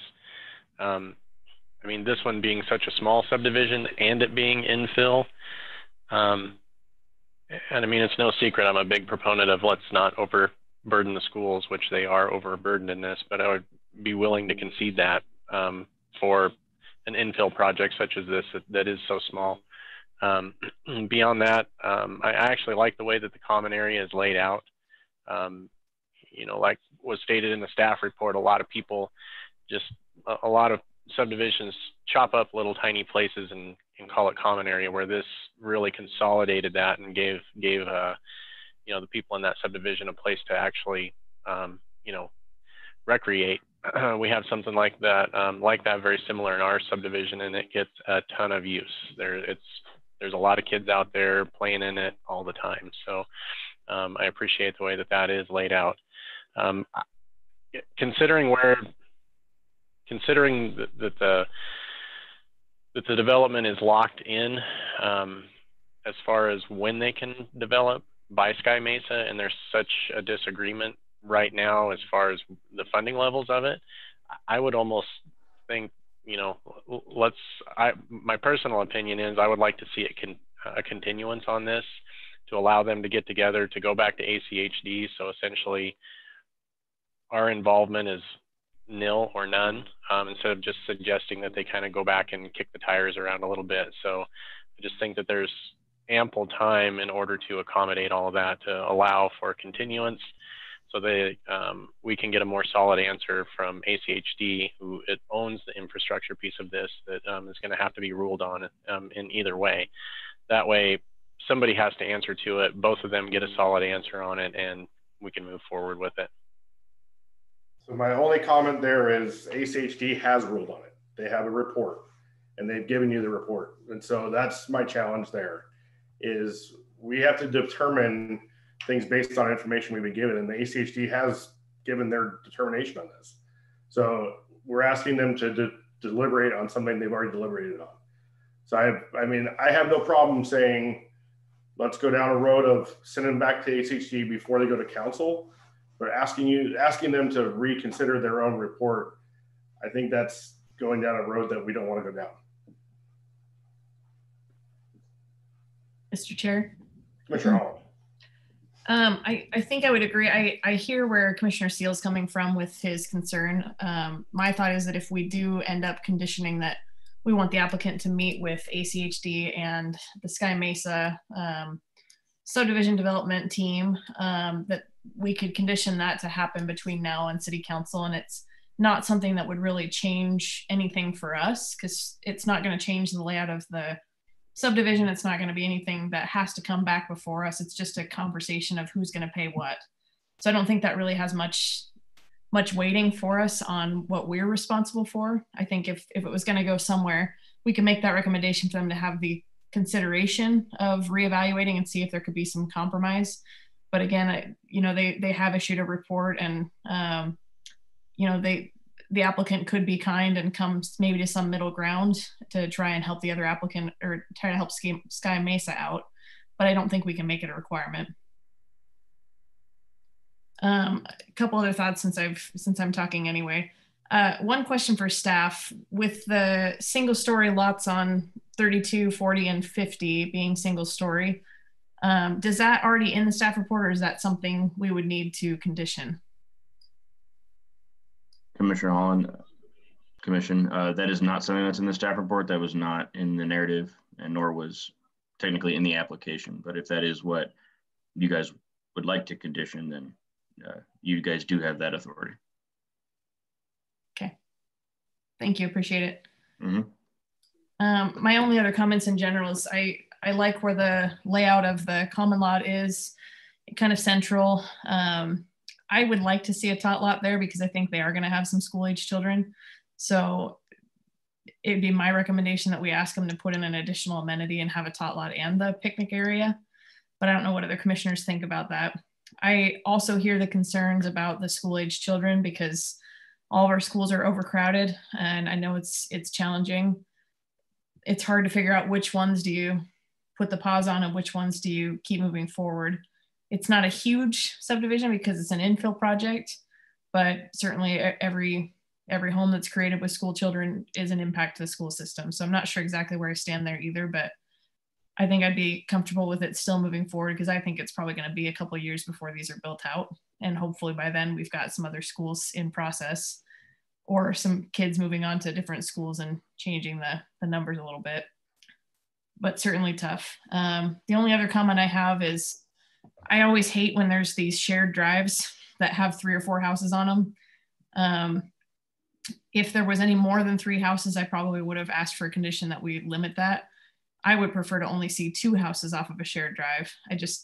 I don't like how they work. I don't like how they look. It makes it difficult for trash days when you've got people bringing out 2 or 3 different carts and you got this one little corner to put them all on. So that was one thing that I don't know that I need to condition, but just wanted to make it known. I always hate seeing those, even though I understand why they put them in there. That's it for now. Thank you, ma'am. Additional comments, questions? Mr. Chair. Commissioner McCarville. Yeah, I, as well with the infill, it's one of the stronger things I've seen, comments I've had or seen with the schools as far as how far they're going to have to go. But yeah, my first look at this was definitely the number of common drives. But on the other hand, I'm thinking that's the offset to having the nicer green space area. I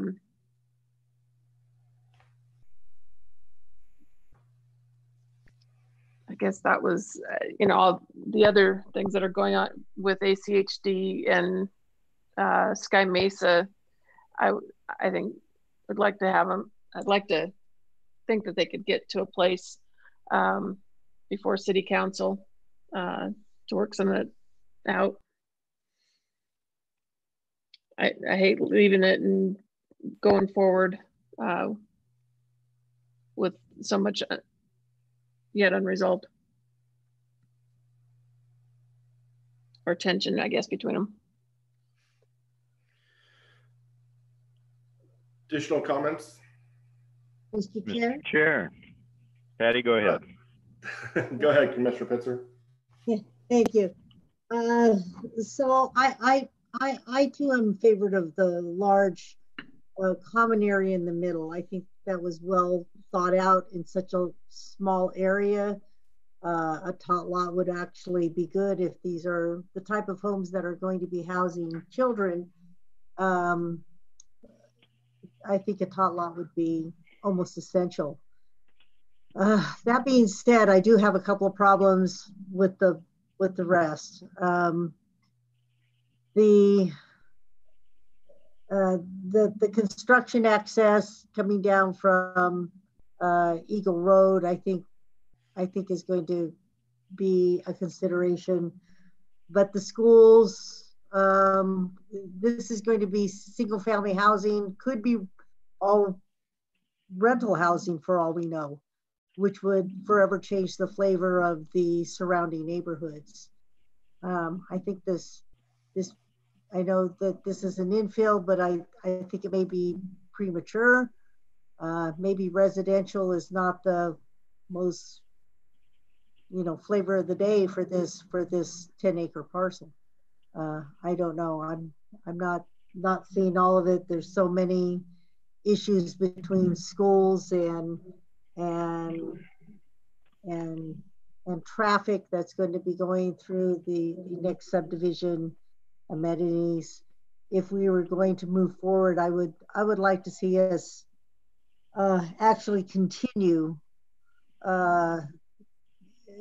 this application until the two parties could get together and maybe say, I'm going to use the amenities as an offset to the traffic light. But I think that that they should be given the opportunity to at least continue. And that's my thought. Thank you, ma'am. Commissioner Castelli. Where to begin? I am going to echo my fellow commissioners on one thing, and that is the common drives. We're seeing more and more and more and more of those, and I'll be blunt, I hate them. That said, I just want to throw that out there. When infill is tough. As I've sat here and thought, initially I was like, I think storage is actually the best thing for this. And as I've thought a little bit more, we've got issues with schools. Sky Mesa is not a huge fan of all the traffic going through their neighborhood. I don't really like that either. I know the city likes the interconnectivity thing, and that's a buzzword. And we spent about 2 hours on this at the last meeting with the interconnectivity issue with a previous application we looked at last week. I think there was a failure here of not having a cross access stubbed in from either on the north or the south, and now everything's going out one. As I look at this and say what else can be done with this, because I'm not sold on this. I like the single common area. Here's just a thought would be, and they've been popular. It's a product that sells well. I think it would really play well with Sky Mesa. Would be a 55 and older community. That's my 2 cents. That's my thought. The developer can take that and do something with that or not, but I think that would maybe provide a solution. It wouldn't affect the schools hardly at all. It would reduce some of the traffic going out through Sky Mesa, because I'll be honest, I got a problem with that. And as far as ACHD and limiting access is just about everywhere else you look around Meridian, everything doesn't just flow through the mid-mile connector. There are other access points, and maybe even it's just a right in, right out. Again, infill's tough. I personally, I think that maybe the applicant needs to reconsider some other options, and I don't know if that's recommending a flat out denial or a continuance to come back with something else. But personally, I would like to maybe see some other things that would fit better as far as the traffic going through Sky Mesa, the schools, and whatnot. So those are my thoughts. I don't know that I'm ready to move forward on approval though, or recommendation for approval at this point. Mr. Chair. Commissioner Holland. One more question for staff. Just confirming, the future use map shows this parcel for medium density. Is that correct?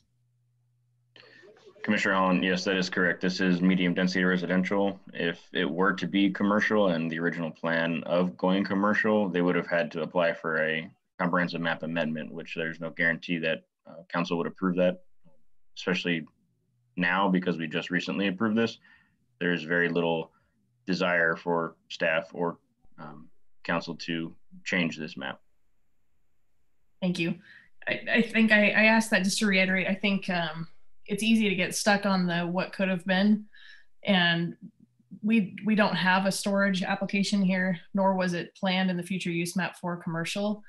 So I think we got to be careful not to say we'd rather see a storage unit here, because the application in front of us is not a storage unit. It's a residential development. That's an infill project that fits with what the future land use map says. I think we could certainly go back and say, you know, if we want to fix the common drive challenge, we could limit them to having 2 homes on each common drive access and ask them to reduce the number of lots by 4 lots to help us a little bit.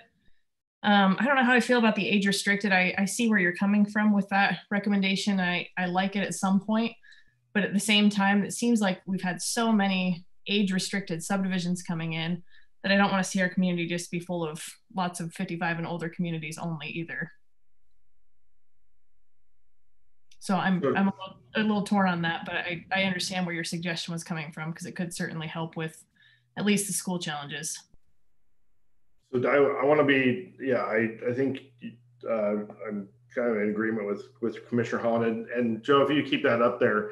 So if you guys look at the R15 to the south west, that is a 55 and older community that we approved not very long ago, if I remember correctly, off Lake Hazel and Eagle. And in addition, the one in Century Farms to the pink, there's an arrow in it. That one's also a 55 and older community. It's I'm blanking on who it's by, but that's the subdivision we approved 2 meetings ago. So we're very close in to those 2 communities being right there. I don't think there's another need for that at this point. And I agree with Commissioner Holland's comments. Our job as planning and zoning is to determine how something fits into the development based on our zoning and our future land use map. And I think we got to get back to helping council with recommendations on how it is defined by our code and our future land use map and our zoning, and not what we would like to see there. That takes away the property right or the property rights of the owner to be able to develop what they want. So either we've got to make a determination based on what's in front of us and what's the highest and best use. If this is not the highest and best use in your opinion, we can make that recommendation to city council. But I think we've got to let the property owner have their right to be able to develop what they want to develop on that property. My challenge, I think, the school piece, this is an infill property. I don't think it's that big of an impact. I think, especially with the neighborhood around it calling the shots in regards to their connectivity, I think you got to give them a little bit of a break there. In addition, my only concern with sending them out and saying the only way we're going to hear this is if you guys come to an agreement on something, that puts the owner of this property over a barrel to have to take what the property around them is giving them, and that's not a fair negotiation position. So I'm cool with allowing, or like us moving forward with saying you need to go work this out and try to find a common ground, but to keep them from being able to try to develop something without the buy off of the people around them, that's rough So that's just some comments and thoughts to chew on for everybody. And infill is tough. I'm not sure if I'm totally sold on this either. And I'm with most of you on the common lots thing. I lived on one of those for a while and it wasn't my favorite thing. So, and I do think we're seeing more of those lately. So there's lots to take in. If you guys are looking at continuing it, I think that's fine. But we do have, just we're moving forward. We have 3 special meetings over the next 2 months because we're so backed up. And so I want to be clear that this to the staff and to our commissioners that trying to keep things moving forward for the applicant's sake and for the city's sake. If we can make a determination, that's great. If not, I totally understand where you guys are headed. So just eyes wide open as we walk into that for a conversation piece.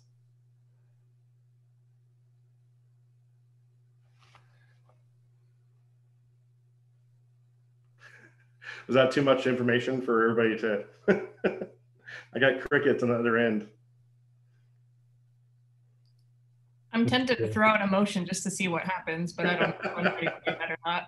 Yeah, Mr. Chair. Bill, go ahead, sir. Yeah, I just wanted to give you some context on timing for utilities in the stub street to that property. So I think as this commission is aware, we get phasing plans with developments. And typically we try to hold that developer to that phasing plan that they're proposing. I don't know exactly what phase Sky Mesa Commons is going to, what that next phase is. But if it's the next 3rd, the 4th, or 5th phase, that's probably what the line the stance that staff is going to take as far as making sure that utilities and that road gets stubbed to them based on that phasing plan that we approved a few years ago on that project. So I don't have that information in front of me at this point, but the way they're going out there, I can't imagine it's going to be too terribly long. But I just wanted to let you know that we try to hold them to their phasing plan. Thanks, Bill. Additional thoughts or comments? I could try throwing out a motion and seeing if anybody goes for it. I have some ideas. I'm interested to hear what you have to say. Want me to try it? Mr. Chair. Yes, Chris, I'm sorry. I just, for the record, did you close the public hearing? Yes. I apologize. Thank you.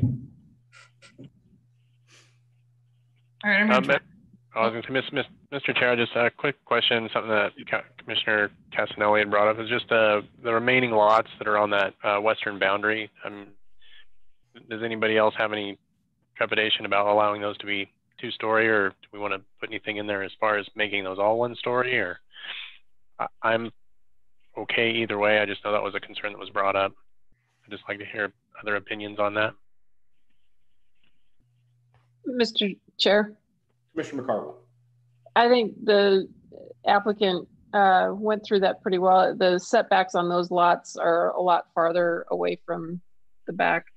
I think the 2-story, whatever builder decides on that, it's those 1-stories that have to be so close to that back fence that they're worried about.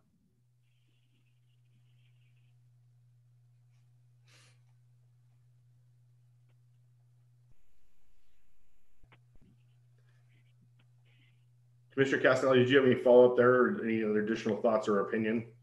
No, when it came to the setback, and it sounds like they had a good talk between the two of them. They were that Boise Hunter Homes is okay with that layout, and again with that setback, it seems fine to me.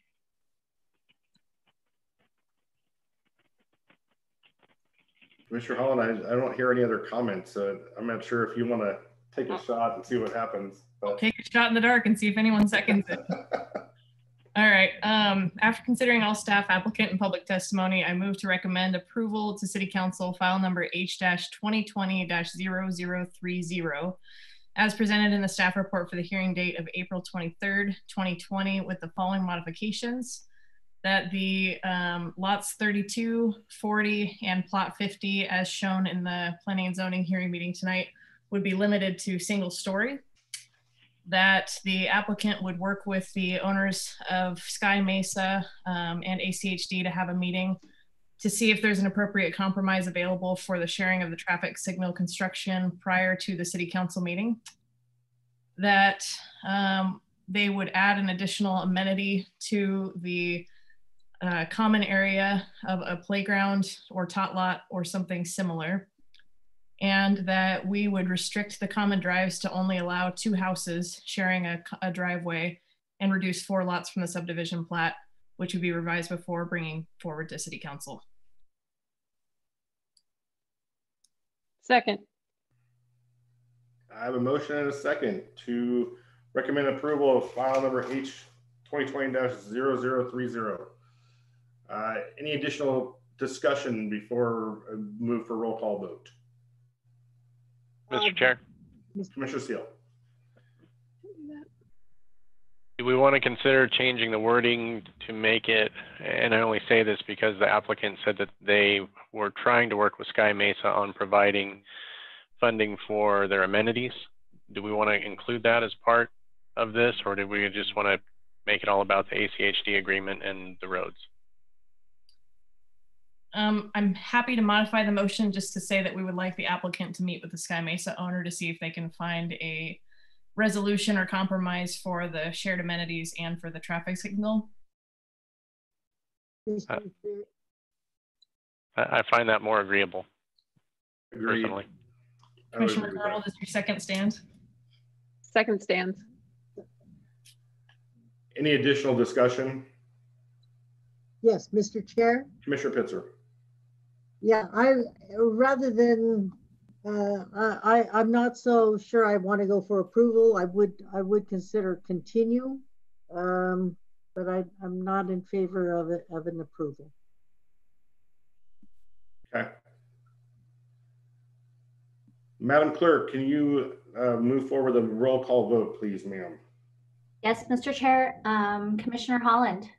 Aye. Commissioner Seal. Aye. Commissioner McCarville. Aye. Commissioner Pitzer. Nay. Commissioner Grove. Nay. Commissioner Casanelli. Nay. Commissioner Fitzgerald. Make me do this again, guys. Aye. Motion passes. Thank you all. I know these are hard, so I appreciate everybody working through it. Okay, last item on the agenda is the public hearing. Oh, sorry, not public hearing. It is, I'm going to turn it over to our planning staff with Bill to start, and then Andrea to comment for commission procedures for email correspondence with the staff. Bill, do you want to kick us off? Absolutely, I'd love to. So yeah, certainly with the current environment that we're having to deal with doing all of our meetings virtually, you can imagine that, and hopefully you've seen an increase since now that we're fully staffed, you've seen an increase of our staff reports getting done earlier to you, which I think is a positive thing. It's getting to you sooner so that you have adequate time to review it, get your questions in order, and reach out to staff to get those questions answered. But in an effort to make sure that we're all trained up and follow the same procedures consistently between not only the commission body and our city council meeting, we've actually had Andrea, the deputy city attorney, put together basically a best practice or a guideline for you to follow when you're wanting to reach out to staff via email to ask questions in regards to a staff report. She was instrumental in doing that. I applaud her for that work and effort. I think it is important. But I would also mention to the commission that staff is always available to take a phone call too. You don't always have to email your questions to us. Our phones are active, working from home. I'm talking to you through my computer tonight, just like you are. And so if you have a quick question and you want to call staff, you're welcome to call us on our extensions, have that conversation, and that conversation could probably lead into more questions that you have in regards to a project. And that way we can minimize the exposure of all of you going back and forth in an email chain and giving that perception of maybe not following the public meeting laws. But with that, I just wanted to at least give you that context, lay down the framework, and then turn it over to Andrea for further instructions for you. Andrea? You're on mute, Andrea. Thank you, Bill and Ryan. So you should have a one-page handout that covers what I'm going to, I'm just going to highlight a few things for you. Nothing I say or staff is saying tonight you should have any question about. We do not intend to discourage asking questions of staff. Questions are a good thing. There's no dumb question.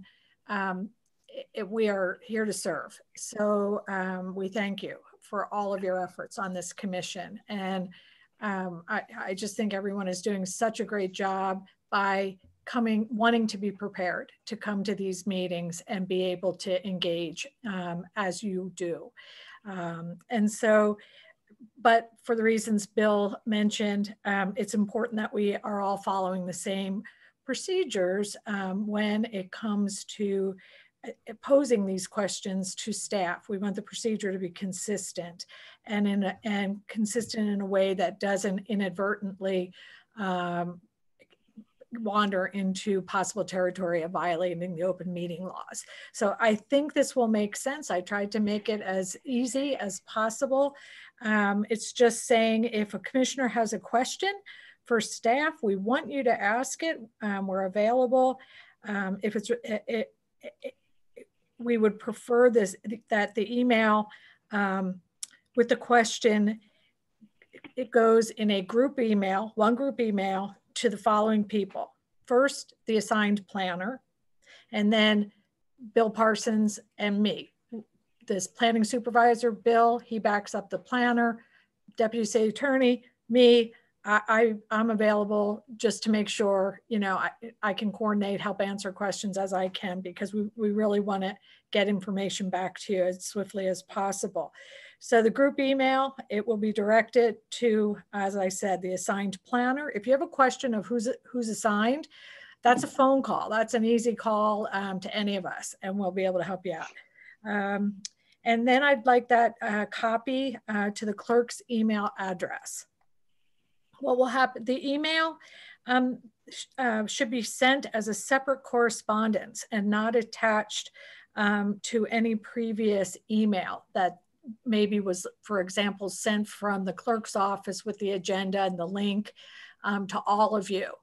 That's the sole purpose for that email. I think it's in this remote environment we're dealing with, it's really easy to just click on that because you know that's to Adrian, you know that's to your group, that's get the question out of your head so that you can start getting it processed. But that's what we don't want to happen because all of the commissioners are CC'd on that email chain. The email should pose a question or ask that the planner is prepared to bring additional information to the hearing to present to everybody if you don't see it in the packet. So for example, Commissioner Seal's question about Sky Mesa Highland right to the west and road connections. That was helpful for Joe to learn that he was going to want more information about that. So it can either be a specific question or it can be, hey, I don't see this and I'd like to make sure I learn about it at the public hearing. That just helps the planner do a better job getting you information that you need. In the email, we would just ask that you'd be succinct in the information, your question or the information you're seeking, and that you don't go any further in giving a comment or opinion as to why you want that information. That should be reserved for the public hearing. So once we get it, once the email arrives at the planner's, planner will begin, has the primary responsibility to get the information and respond. If for some reason the planner is unavailable, because Bill and I have received the email as well, we coordinated as staff, one of us will become the primary and respond to you. our email will go back to the commissioner who's asked the question, to the planner, either to Bill or me, and CC to the clerk's office email address. We can, follow-up questions are fine. And the same protocol should be followed. We'd like the same for the original email that's come back to you with information. If you have another follow-up question, just continue that email chain. Make sure it's about the same the land use application. Okay, don't jump to another application. And even if and it should be related to the original question. So if you all of a sudden had a completely different question, then maybe start a new email to the planner and say, I have another question about, and it's a whole different topic. And that way the record just can be very clear, because the emails copies that go to the clerk's office will be the ones that get put on the record. So it just helps everybody to be able to read emails that are, just organized. The next thing is, if it's a follow-up email to a response you've received, once again, pose the additional question, ask for more information if you want it, but refrain from commenting or presenting an opinion regarding the information you've received. What we'd like is for that that needs to just wait till the public hearing so it can be on the record and everybody can hear it as well. Legal I will make sure once the commissioner has received the information, I'll vet it for whether it needs to go to all of you to receive as well. Sometimes we get questions either in a call, but in an email, where the commissioner may just be seeking a little education. I don't understand what this term means.